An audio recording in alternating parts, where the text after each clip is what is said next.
deep void began to emit a sound that could only be described as purring. Its massive form relaxed, gravitational anomalies smoothing out as it rolled slightly to give Sarah better access to its belly. "This is impossible," breathed Lieutenant K. Resch, who had regained consciousness. "The Shadowmaw is entropy incarnate. It cannot experience contentment." Sarah's laughter echoed through the comm system as she continued administering belly rubs to the universe's most feared predator. "You guys really need to learn about animal psychology. Most aggressive behavior comes from stress or territorial anxiety. This big guy just needed some affection." The Shadowmaw's purring intensified, creating harmonic resonances that made the ship's hull vibrate pleasantly. Its eyes, previously burning with cosmic malevolence, now held an expression remarkably similar to that of a content cat. "Incredible," murmured Dr. Thelix, the ship's enobiologist. "The creature's hostile energy patterns are completely neutralized. In fact, it appears to be generating positive harmonic frequencies that are actually beneficial to surrounding space-time." After 20 more minutes of what Sarah called quality bonding time, she gave the Shadowmaw a final pat and pushed off gently.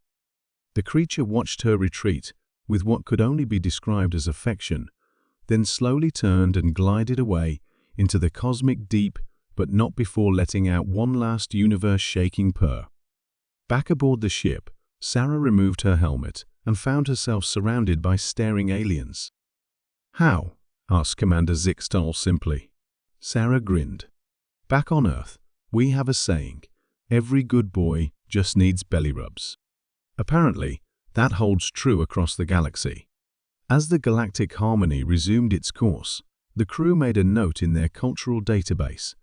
Humans possess an inexplicable ability to pacify cosmic horrors through the application of affectionate touching to their abdominal regions.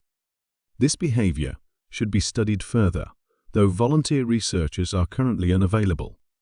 Sarah returned to her quarters, already planning to submit a proposal for the galaxy's first cosmic creature therapy program. After all, if one belly rub could prevent galactic extinction, imagine what a whole petting zoo could accomplish. Marcus treated it like an obstacle course.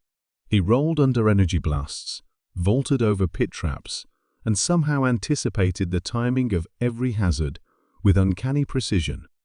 When a massive mechanical construct locked onto him with weapons that could level city blocks, Marcus simply slid between its legs and continued running. How is he predicting the attack patterns? Instructor Vex Hurry asked the monitoring station. "Our combat algorithms are designed to be unpredictable even to quantum computers." "Sir," replied the technician, "I think he's not predicting them. He's reacting to them in real time. His neural response speed is operating at near quantum levels." By the time Marcus reached the halfway point, every other cadet was struggling despite their advanced equipment. Environmental suits were failing under the extreme conditions.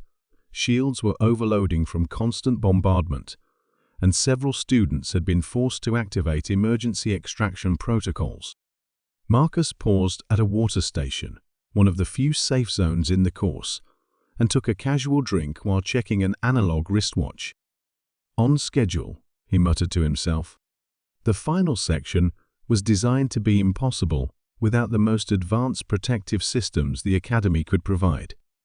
It combined every previous hazard into a hellscape of environmental extremes, hostile constructs, and gravitational chaos that existed in a state of constant, lethal flux. Marcus entered it like he was taking a nature walk. He navigated pressure changes that should have liquefied his organs by simply adjusting his breathing and posture. He avoided energy weapons by reading the micro-movements of mechanical targeting systems. When the environment shifted from Arctic to volcanic in seconds, Marcus adapted his body temperature through techniques that baffled the medical scanners monitoring him.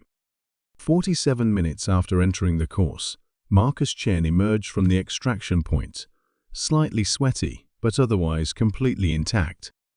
He had not only survived every challenge designed to test the absolute limits of galactic military technology, he had set a new Academy record. The observation deck fell silent as Marcus walked back to his bench and began unlacing his boots. Chen, Instructor Vex Harai, approached slowly. "How did you accomplish this?" "Our sensors indicate you utilized no protective technology, no performance enhancers, no external assistance of any kind." Marcus looked up with the same casual expression he'd worn at the beginning. "Sir, you have to understand, I grew up on Earth. We call it a death world for a reason. This course was challenging, but honestly, it was probably safer than my morning commute through downtown Jakarta during monsoon season."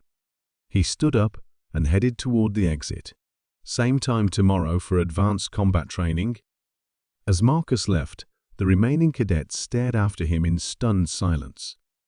Cadet Zil Nova's ethereal form was barely holding cohesion. "Instructor," she whispered, "exactly how dangerous is this Earth place?" Instructor Vexhari's compound eyes tracked the departing human. "According to our xenogeological surveys, Earth is classified as a Class X II death world. It's considered barely habitable by galactic standards, and humans evolved there naturally." "Apparently so." The instructor made a note in his personal files. "Recommend immediate classification upgrade for all human exchange students. Previous threat assessments appear to have been significantly underestimated. Also, request hazard pay for any instructor assigned to human training programs."